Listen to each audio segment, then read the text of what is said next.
Hi, my name is Charlene J. Delmente from BSED English, and now I'm going to answer the following question below. What makes this a persuasive speech? What does Malala convince her audience to think or do or to do? So, she tries to convince her audience that women and children need to be educated and should be treated equally.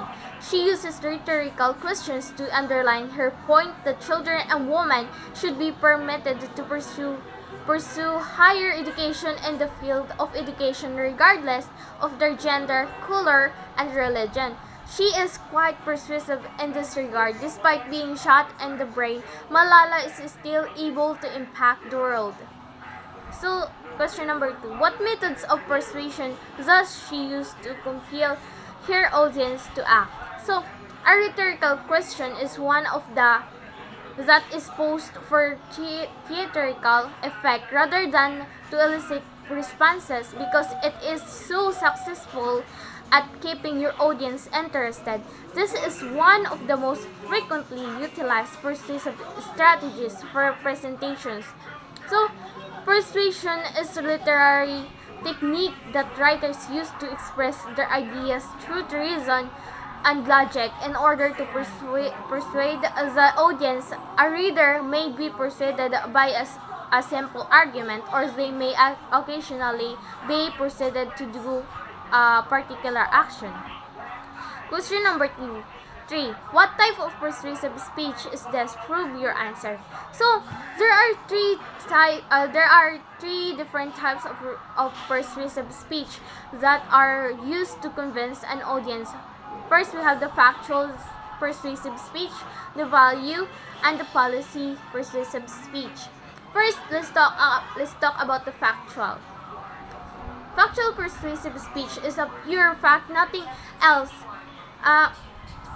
This type of speech focuses on the truth of the claim to make one's point. Facts are proven and not able to be contested. Therefore, this is the only type of persuasive speech that is objective and not subjective. Facts are whether something exists or not, or whether an event happened or not. Second, the value. First, the value of persuasive speech is a speech about whether or not something is right or wrong.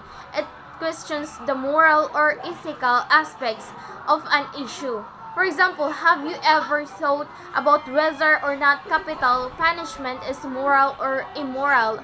If you were to give a speech about your stance on the morality of capital punishment, that would be an example of value persuasive speech. Last, we have the policy persuasive speech. It's a speech given to convince an audience to either support or reject a policy, rule, or candidate.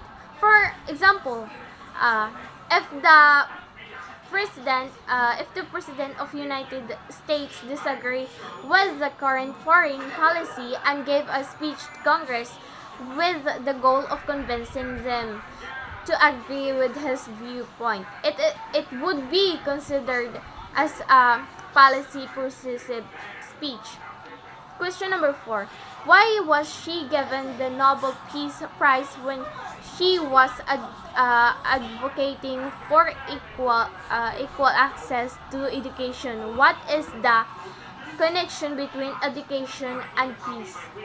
So for here, work and drawing global attention to the threat to girls' education in Pakistan in 2014 and age 7, Malala became the youngest Nobel Prize laureate up to that time. She also won and accolades, and several funds and education initiatives were established in her honor.